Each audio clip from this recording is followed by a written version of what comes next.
반도체.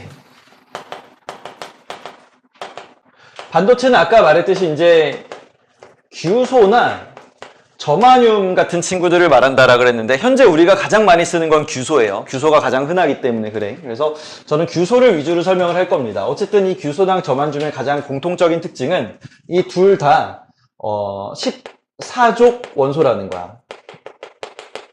14족 원소. 14족 원소의 가장 큰 특징이 뭐야? 원자과 전자 몇 개? 4개잖아. 원자과 전자 4개. 그렇기 때문에 이들은 원자과 전자가 4개고 얘네들은 만약에 고체 상태면 무슨 결합을 해야 돼? 아직 안 배워서 잘 모르나요? 공유결합이라는 걸 하게 돼요. 공유결합. 아직 화학을 안 해가지고 이게 잘 뭔지 모르죠. 간단하게만 이야기를 해줄게. 수소 같은 비금속과 금속이 결합을 할 때 있잖아. 가장 대표적인 게 수소야.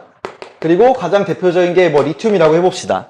이런 이제 수소 같은 비금속과 리튬 같은 금속이 결합할 때 비금속 금속은 알잖아. 그지? 그때 일반적으로 비금속은 전자를 어떻게 해요? 가져와요. 그럼 이거 말고 다른 거 해볼까? 산소랑 마그네슘이라고 해볼게요. 산소 비금속이니까. 그럼 얘네들은 일반적으로 우리가 옥텟 규칙이라는 걸 통해서 전자를 주고받는 걸 알잖아. 이때 산소 같은 비금속은 전자를 가져오죠. 얘는 원자과 전자가 몇 개야? 산소는 6개니까 몇 개를 가져와? 2개를 가져와서 E-라고 쓰는 거지.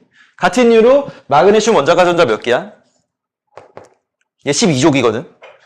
2족이니까 2개죠. 그러니까 2개를 버려가지고 E+가 된다라고 이야기를 하잖아. 그래서 이 둘이 만나면은 MgO가 된다. 즉 이걸 이제 이온과 이온이 만났다고 해서 이온 결합이라고 표현을 하는 거죠. 일반적으로 금속과 비금속은 이온 결합을 해. 아까 썼던 뭐 수소랑 리튬도 마찬가지인데 수소는 비금속이잖아. 그렇기 때문에 리튬의 전자를 받아가지고 이런 식으로 이온 결합을 한다라는 거야. 이온 결합. 근데 이제 비금속과 금속이 아니라 비금속과 비금속인 경우도 있거든. 가장 대표적인 게 역시 수소랑 수소입니다. 얘네들은 만약에 결합을 하고 싶은데 이온 결합을 하고 싶다고 하면은 하나가 마이너스고 하나가 플러스가 돼야지 이온 결합을 할 수 있잖아. 그치? 근데 얘네들은 같은 종류의 원소이기 때문에 일방적으로 한쪽이 전자를 뺏어갈 수는 없어요. 같은 종류의 원소니까 전자를 가지려고 하는 정도가 똑같단 말이야. 그렇기 때문에 얘가 전자를 뺏어가서 얘는 마이너스 얘는 플러스 이온 결합 이게 불가능해. 서로 전자를 똑같이 가져가려고 하니까. 그렇기 때문에 우리가 뭐라 그래? 이들이 가진 전자를 너 하나 나 하나 내놔서 서로 공유한다라고 표현을 하는 거지. 흔히 말하는 이제 공유 결합이라는 게 생성되는 거야. 그래서 어떤 식으로 표현을 하냐면은 수소 같은 경우는 원자과 전자가 하나고, 그지? 수소는 원자과 전자가 하나니까 이 둘이 합쳐지면은 수소랑 수소가 원자과 전자를 합쳤다라 그래서 우리가 흔히 말하는 공유 결합이 생성된다라고 표현을 하는 거야. 비슷한 걸로 또 뭐가 있냐면은 산소랑 산소도 마찬가지죠. 산소들도 둘 다 비금속이라서 둘 다 전자를 가지려는 정도가 똑같단 말이야. 그러니까 일방적으로 누가 전자를 줘가지고 얘는 양이온, 얘는 음이온, 이온 결합 이게 불가능하다라는 거지. 그러니까 얘네들도 마찬가지로 부족한 전자들을 서로 공유해서 결합을 하려고 하는데 산소는 원자과 전자가 6개잖아. 그러니까 6개와 6개가 만나가지고 얘네들이 이런 식으로 공유를 하게 되죠. 8개를 채워주는 옥텟 규칙을 만족하는 이렇게 그래서 우리가 흔히 말하는 공유 결합이라는 걸 하게 된다라는 거야.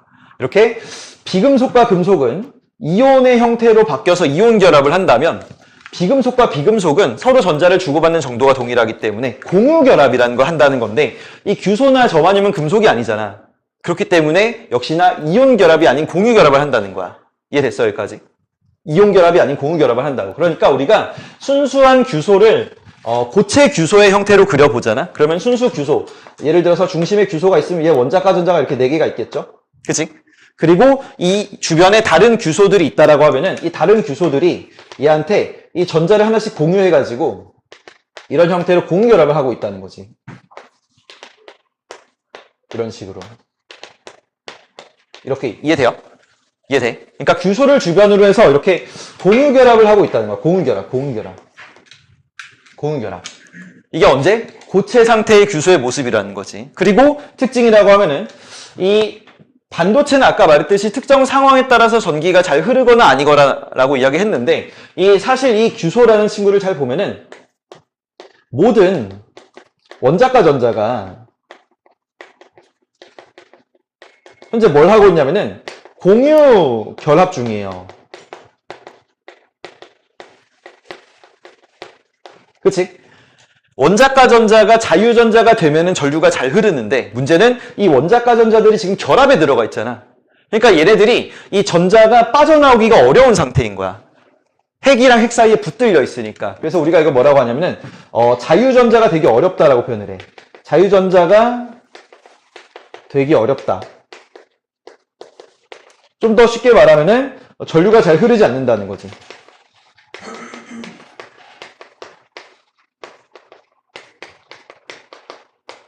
그리고 이게 무슨 상태냐? 순수한 규소의 구조적 상태에 난 소리야. 그리고 이렇게 규소만으로 이루어져 가지고 이렇게 전자가 잘 움직이지 못하고 전류가 잘 흐르지 않는 이런 경우를 우리는 무슨 반도체라고 하냐면은 순수 반도체라고 표현을 해요. 순수 반도체. 순수하게 규소만 있기 때문에 얘는 전류가 잘 안 흐른다는 뜻이야. 이해되니? 규소의 구조적인 특징 때문에 그래요. 모든 원자과 전자가 지금 공유 결합을 하고 있으니까 이 전자가 자유전자가 되게 어렵잖아. 결합에 들어있으니까. 놀고 있지 않잖아. 그렇기 때문에 전류가 잘 흐르지 않아서 우리가 사용하기 좀 어려운 친구다라고 하는 게 순수 반도체고, 이런 이제 순수 반도체를 쓰기 어려우니까 과학자들이 여기다가 어떤 부수적인 작업을 해가지고 오히려 전기 전도성을 끌어올려준 그런 새로운 물질을 우리가 쓰고 있는 거거든. 그런 친구들을 우리는 불순물 반도체라고 표현을 합니다. 불순물 반도체라고 불러요. 쉽게 말하면 순수 반도체에다가 내가 불순물을 미량 넣어가지고 얘 성질을 살짝 바꿨다라는 뜻이야. 이때 도핑이라고 해가지고 불순물을 첨가하는 과정을 거치는데, 이때 불순물을 첨가했을 때의 도핑 원소가 누구냐에 따라서 이 만들어지는 불순물 반도체가 두 종류가 나오게 돼요. 따라오고 있니? 거의 반은 지금 멍하게 듣고 있는 것 같은데, 다시.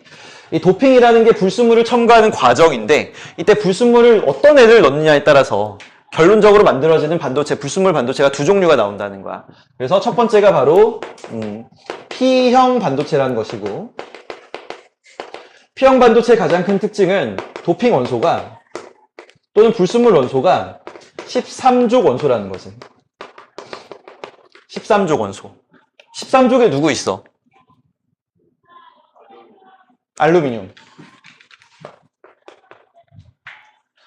붕소. 그 두 개는 자연스럽게 나와야지. 그 외에도 갈륨, 인듐 이렇게 네 종류 있습니다. 알고 있어야 돼. 이 네 종류가 대표적인 13족 원소야. 그럼 얘네들을 우리가 도핑을 하면 어떻게 되느냐? 이런 식으로 바뀌어요. 중심의 규소 대신에 내가 붕소를 넣어봤다고 해볼게요. 그럼 얘가 붕소가 들어갔는데, 붕소는 원자과 전자가 몇 개야?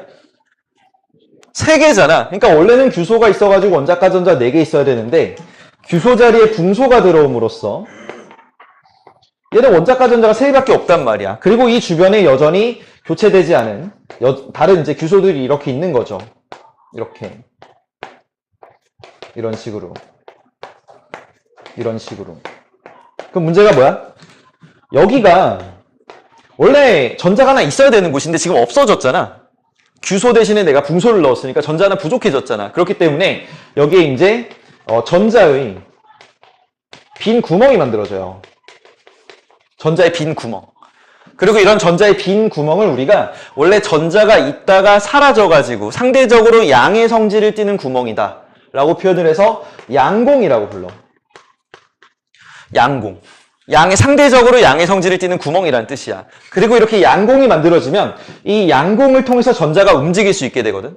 이게 무슨 말이냐면은, 전자가 이렇게 따닥따닥 붙어 있으면은 이 전자가 움직일 수 있는 공간 자체가 없잖아. 그러니까 움직이질 못하는데, 양공이 만들어지면 이런 식이야. 예를 들어서 여기 전자와 전자가 있는데 여기 양공이 있잖아. 그럼 전자가 이 옆으로 넘어가서 구멍을 채워줄 수 있어요. 그치? 구멍으로 전자가 이동하는 거지. 그러면은 형태가 이렇게 바뀔 것이고, 얘도 마찬가지로 전자가 넘어가면서 이 구멍을 채우면은 이렇게 바뀌잖아. 그러니까 결과적으로 전자가 이동함으로써 마치 뭐야? 양공이 이동하는 효과를 가지게 되는 거야. 양공은 실제 입자는 아니지만. 그치? 그리고 뭐가 돼? 어쨌든 전자가 움직이는 거니까 이것도 전류가 흐를 수 있게 된다라는 거지. 즉, 순수 반도체일 때보다 전기적 성질, 전기 전도성이 더 좋아진다라는 거야. 이런 친구를 우리가 P형 반도체라고 표현을 하고, 양공이 있기 때문에 전류가 잘 흐른다라고 표현을 해서 주된 전하 나르게가 양공이라고 표현을 해요. 옆에다 써둘게요. 3번. 특징. 뭐라고? 주된 전하 나르기가 양공이다 라는 말을 쓴다라는 거지. 양공 때문에 전류가 잘 흐른다라는 뜻이야. 양의 성질을 띠는 구멍. 이해돼? 참고로 조심해야 되는 건 이건데, 여기다가 내가 규소 대신에 붕소를 넣었잖아. 그럼 이 전체가 전자가 부족해졌죠. 그러니까 전체가 플러스가 된다. 맞아? 틀려? 이건 틀려요. 여기다가 우리가 규소 대신 붕소를 넣었더라 그래도 여전히 전기적으로 중성 상태다라는 걸 알고 있어야 돼. 왜냐면은 전자를 하나 부족하게 넣으면서 동시에 양성자도 하나 빠졌잖아. 그러니까 결과적으로 양성자랑 전자의 수는 똑같은 거거든. 그렇기 때문에 여기다가 전자가 빠졌으니까 얘는 그러면 이제 전자가 빠졌으니까 플러스겠네 이렇게 가면 안 된다라는 거야. 규소가 있는데 전자를 빼낸 게 아니라 규소를 드러내고 붕소를 넣은 거잖아 지금. 그렇기 때문에 전체적으로 전자랑 양성자가 하나씩 빠진 효과라고. 그러니까 여전히 중성이라는 거지. 그래서 중성 상태를 여전히 유지할 수 있다는 걸 알고 있어야 돼요. 이게 P형 반도체라고 부르는 것이고, 이 왜 P형이냐고 하냐면은 이 양공의 양이 영어로 뭐야? 뭐의 약자겠어요? P형. 플러스. 포지티브잖아, 포지티브. 그래서 P형이야, 포지티브니까. 그래서 양공이 전류를 흐르게 한다라는 뜻으로 이제 우리가 P형 반도체라고 표현을 하는 거야. 그러니까 여러분들이 이걸 암기를 할 때는 거꾸로 가는 거지. P형 반도체라는 말이 나오면 포지티브니까 양공이네, 13족을 넣었네 이렇게 이해하면 되는 거지. 거꾸로. 이해되니? 어려운 내용 아니야. 그죠?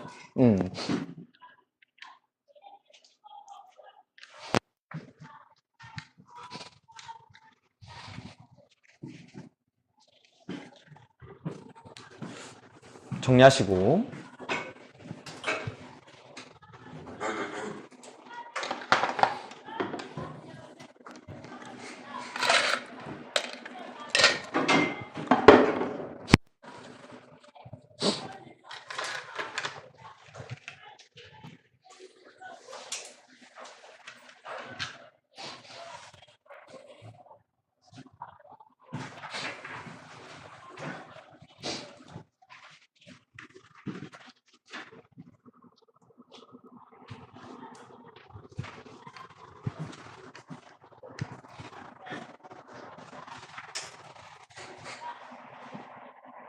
안 뽑아줬구나. 그러네. 일단 잘 쓰고 있어. 어차피 필기만 하면 되니까. 됐습니까? 정리 좀 마저 하시고.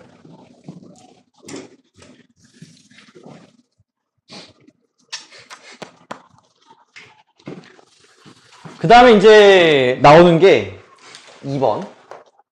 우리가 1번 지금 P형 반도체라는 거 한 거잖아. 두 종류. 나머지 하나는 뭐냐면 N형 반도체라는 거야.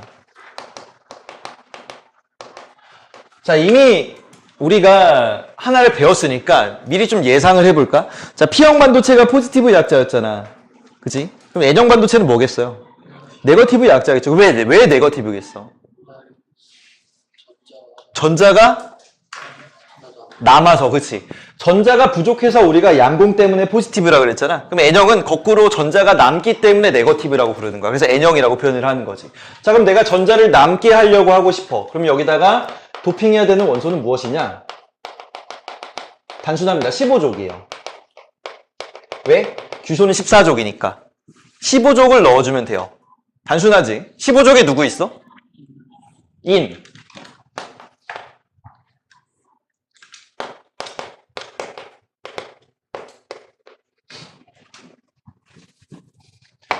인, 비소, 안티모니, 비스뮤트 네 가지가 대표적인 15족 원소이고, 참고로 질소는 빠져요. 질소는 쓰지 않아 우리가. 여러 가지 이제 이유가 있는데, 질소는 뭐 가장 단순하게 말하면은 생산성이 떨어져. 안 씁니다. 그렇기 때문에 질소를 제외하고 인부터 쓰는 거. 인, 비소, 안티모니, 비스뮤트라 그래. 이렇게 네 가지의 대표적인 원소가 있고, 그 중에서도 이제 인을 가지고 그림을 그려보면 이번에는 이제 인이 들어있고, 이제 얘네들은 원자과 전자가 5개잖아. 그러니까 이제 5개의 전자가 있다라고 보는 거야. 그리고 이 주변에 여전히 규소가 이렇게 있는 거겠죠. 이런 식으로. 이렇게. 그냥 빠르게 좀 그려봅시다. 이렇게. 이렇게. 그럼 어떻게 돼, 이번에는? 인을 넣어줌으로써 바로 뭐가 생기냐면은 잉여 전자가 생기죠. 얘는 지금 결합에 들어가지 못했잖아. 그러니까 노는 전자가 하나 생긴단 말이야. 그리고 이런 전자를 우리가 바로 자유전자라고 불러. 잉여 전자니까. 그리고 이런 자유전자가 생겼어. 그럼 바로 전류가 잘 흐르게 된다라는 거지. 그러니까 N형 반도체는 15조 권소를 넣어줌으로써 자유전자의 수를 늘려서 결과적으로 전기전도성을 끌어올린 물체다라고 보는 거야. 됐죠? 그러면은 특징. 주된 전하 나르게가 뭐겠어? 뭐 때문에 전류가 흘러? 자유전자 때문에. 그렇기 때문에 주된 전하 나르게를 우리는 자유전자라고 표현을 하는 거고. 그럼 이 친구는 전자가 많으니까 전기적으로 마이너스야? 그렇지 않아요. 얘도 여전히 전기적 중성입니다. 왜 그래?